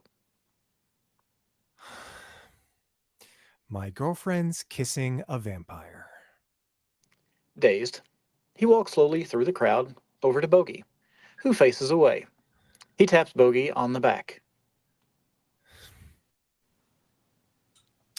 Bogey, for the last time, we gotta get out of here. We're in great danger. When Bogey turns around, his face is white and he has bloody bite marks on his neck. He looks up at Frankie with a wild look in his eyes. No, not you too. Dude, I told you. We're gonna party till we drop, remember? Everyone laughs. They are somehow all in on it. Frankie looks at Solka and Katrina as they smile back with bloody teeth and lips. The music fades down to silence as Moondoggy suddenly comes out of Frankie's bedroom and walks casually through the crowd, holding Dee Dee by the hand. She is dressed in a diaphanous white gown, like the bride of Dracula. Her eyes are hollow and her neck bears the mark of 2 bloody fang punctures. As Moondoggy parades by Frankie, he smiles an evil, evil smile. Dee Dee doesn't acknowledge Frankie at all. It's as if she doesn't know him. Then, out of the silence, a familiar voice yells, Party! The music and the noise rise up again, and the party continues. Frankie takes one last glance at Bogey, then at Dee Dee. Finally, he locks his gaze on Moondoggy with an accusing look. After a beat, he turns and exits through the front door. Nana suddenly comes out of the master bedroom. She looks pale and quite zombie-like. OMG! Well, there's a party, don't you know? Well, nobody told me about it. OMG. Frankie storms in, ready for anything. The place has been thoroughly cleaned up, like the night before never even happened. Frankie sees Dee Dee, and she's still in her party dress. sitting on the couch scrolling absently through her phone. Frankie hesitates for a moment, then walks slowly towards her. He stops just behind her. Dee Dee? Dee Dee turns around slowly, and she looks up at Frankie. She looks hideous. Her face is pale as a ghost, with dark circles and fang marks on her neck, and blood on her lips. Hello, Frankie. Why'd you do it? I wouldn't talk. I mean, like, how'd you get involved with Moondoggy? Well, I tried calling you. I left a message with that weirdo. Then when I didn't hear from you, I walked in and saw you with those girls.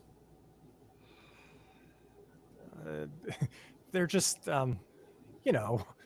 friends. Yeah, they seemed extra friendly. So I left here in tears. Then I decided to come back and confront you and ran into him. Him who? Moondoggy. What an animal. Literally. He gazed into my eyes and I was spellbound. Then he took me into his strong arms and kissed me with so much passion that I thought I'd go crazy, just the way that his tongue was. Okay, I get the idea, Dee Dee. Then he invited me to your party, and we ended up in your bedroom somehow. I saw that. Don't remind me. Nothing happened. Yeah, right, nothing happened. Wait, nothing happened? Well, this happened. That's all I remember. You know what this means, don't you? Dee Dee, I don't know how to tell you this, but you're now one of the living dead. You mean I'm an insurance salesman? Suddenly, there's a loud squeak from the kitchen. Bruno is by the microwave. Frankie runs into the kitchen. Dang it, I knew I should have put it in defrost first. Oh my God, what are you doing? Where's Hamlet? I can explain. You Hamlet! Hamlet! Where are you? Frankie goes to the oven, frantic. See, I gave him a bath, and I thought the quickest way to dry him off would, stick him in the. But hey, how about those nachos last night? Weren't they the greatest? Hamlet suddenly squeaks. Frankie looks down, sees Hamlet, and picks him up, quite relieved. He goes over to the cage and puts him in. When he turns around, Bogey and the Pets R Us guy have come out of Frankie's room and are standing right in front of him. Their pale faces and bite marks confirm their transformation into vampires. Bruno joins them, staring at Frankie, who is outnumbered. Hi, Frankie. Man, you look terrible. Morning, guys. Breakfast is going to be a little late. Who are you? Well, I used to work for Pets R Us. I'll probably be fired now. And how are you feeling today, Bogey? Considering I'm dead, I feel pretty good. Hey, Bruno. What's for breakfast? They all look at Frankie, who now starts to back up into the kitchen as they converge on him. Frankie looks around for a weapon. He notices a large bottle of garlic powder. He unscrews the top and sprinkles some on them. Back, you fiends! Seriously? Garlic powder? Bruno grabs the bottle and swallows some, laughing. Frankie takes Kahuna's cross out of his pocket and holds it up to them. There's no effect. They laugh and they move closer. Frankie holds the cross higher, raising his arms above his head. This time the group moves in quickly, move back, making commotion, holding their noses. It works! It works! Ugh, too bad your deodorant doesn't. Yeah, dude, ever hear of Old Spice? Hey, I haven't had time for a shower. Give me a break. Ugh, all right. Enough already. You win. God, ugh. You promise you're not going to attack me? Bogey, Bruno, and the Pets R Us guy put their hands behind their backs all at the same time with their fingers crossed. We promise. We promise. Promise, yeah. Yeah. Cross your hearts and hope to die. Scratch that. Poor Frankie. Dee Dee, thank goodness. You're coming to your senses, right? Dee Dee? You know, Frankie, I don't think you've ever looked quite so appealing to me as you do right now. I don't think I ever fully appreciated you when I was alive. Oh no, not you too. What can I say? I'm only inhuman. They all converge on Frankie, who gets pinned against the wall. Before anyone gets the first bite, Moondoggy enters from the master bedroom. Halt! Stop right now, I command you! How dare you accost our most gracious and generous host? What do you think this is? Breakfast? Silence!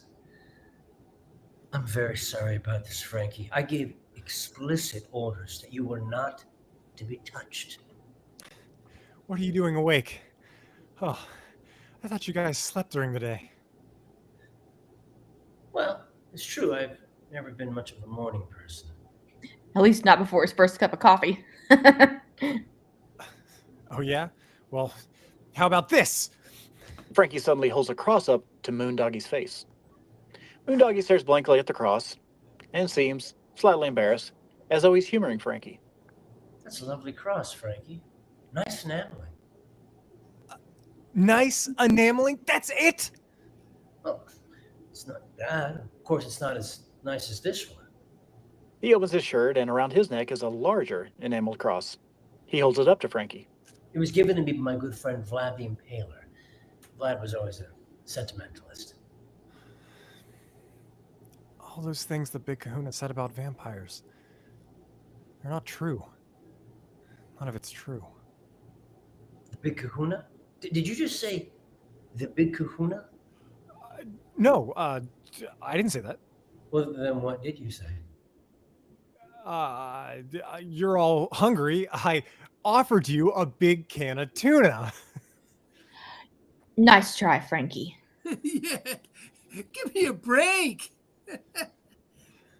Please, bro. So you've been to see the Big Kahuna, eh? I never admitted to that. Well, then I'm afraid I'm going to have to terminate our relationship, Frankie. Does that mean we can't be friends? I'm afraid not, Frankie. You violated my trust. You violated my girlfriend. He did what? Okay, her neck. You violated her neck. Say goodbye, Frankie. It's been real. What? Wait a minute. Just like that. After all you've put me through. Things have changed, Frankie. You've changed. When I first arrived, you were so welcoming. Really? You're about as welcome as a wet fart. That's not nice, Frankie. I'm sorry, but this is the end. You're sorry. How do you think I feel? You come in here, you bite my girlfriend, eat the gardener. Whoa. Hey, the guy was begging for it. He was named after a chip, for Pete's sake. Yeah. I just wish we had more salsa. I had planned to spare you, Frankie. You actually seemed hurt last night. I was touched. But now... Maybe we could work something out. Too late for that. Too late for that, Frankie. Moondoggy bares his fangs, and he lunges at Frankie's neck. Frankie steps Olay! aside quickly, dodging it. Olay! Olay! Wait, I'll wax your coffin for a weekend. I'll give you the number to my orthodontist. Frankie and Moondoggy struggle as Moondoggy gets closer to Frankie's neck. Suddenly, the front door swings open, and the Big Kahuna stands there with a silver cross and the wooden hammer and stake. Stop that sucking! Everyone stares in awe at the Big Kahuna. Moondoggy backs away from Frankie, who runs behind the Kahuna. Kahuna! Oh, it's the Kahuna Man! The Kahuna Meister! The Kahuna Meisterama! Bruno, Bogey, and the Pets R Us guy carry on, slapping each other high fives. Equipped with his hammer and stake. Doing his civic duty.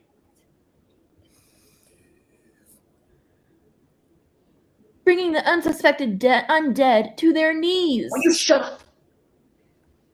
So, Count Eric von Zipper, At last we meet.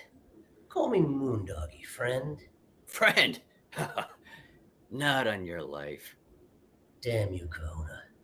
Your family's been a stake in my family's heart for centuries.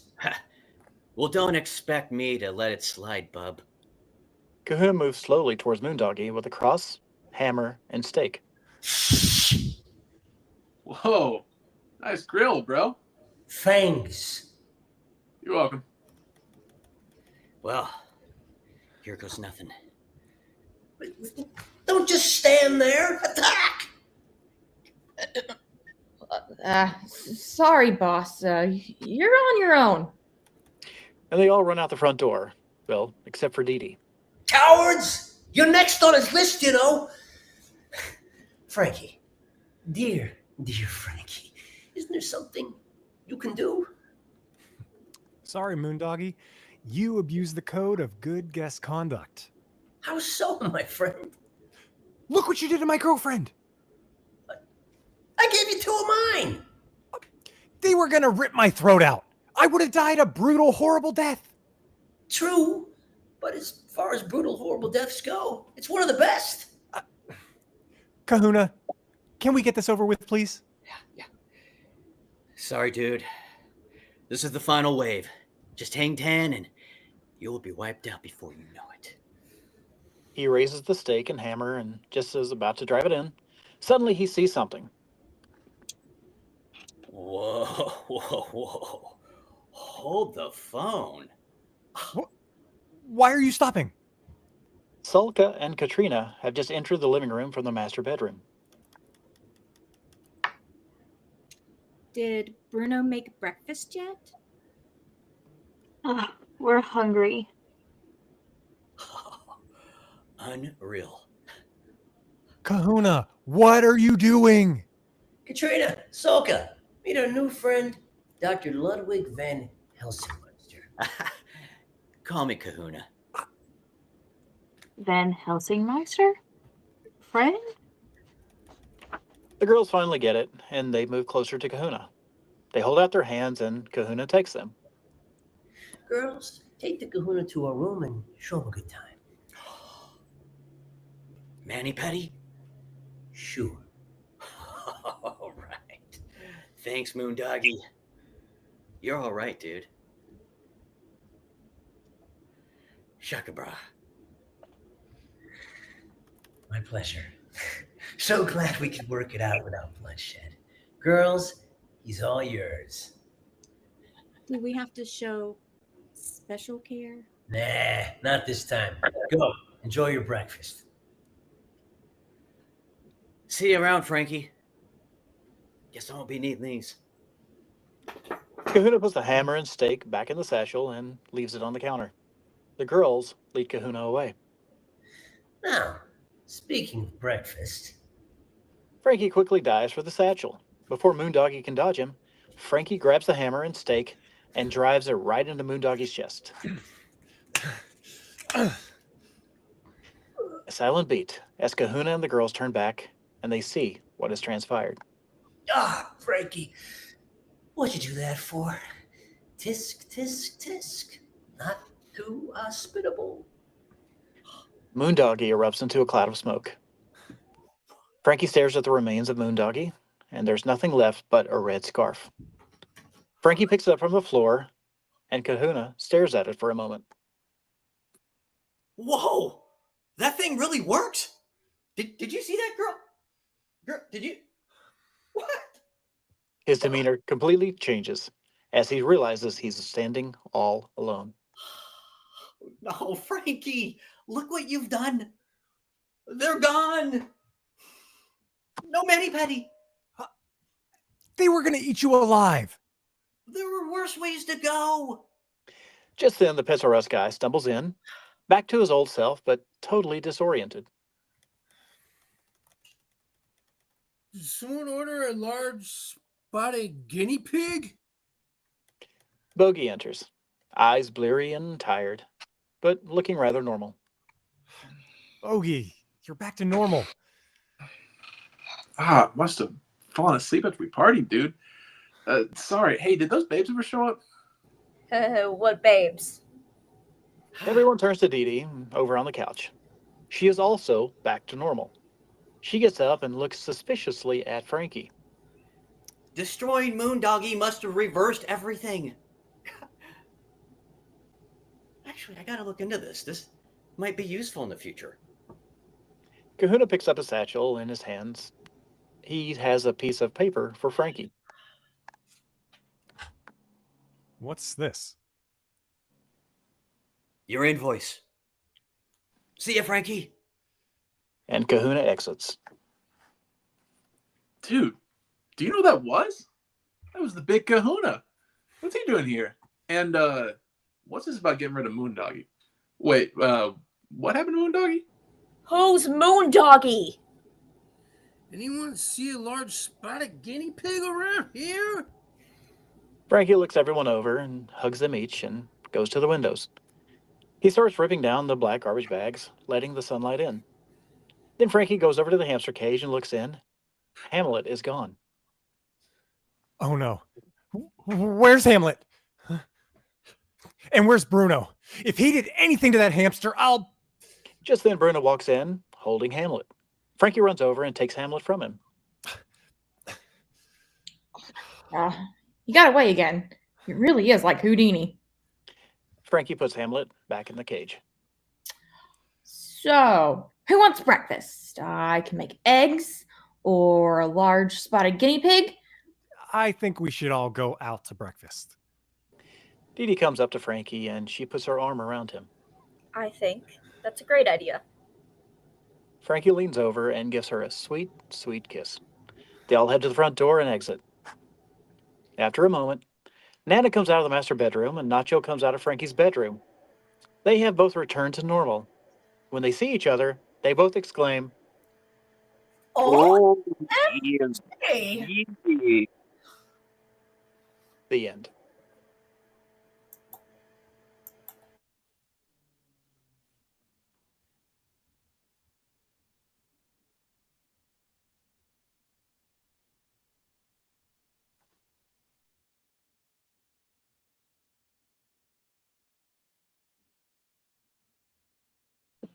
Yes. Hello. What's up, hello. Yeah.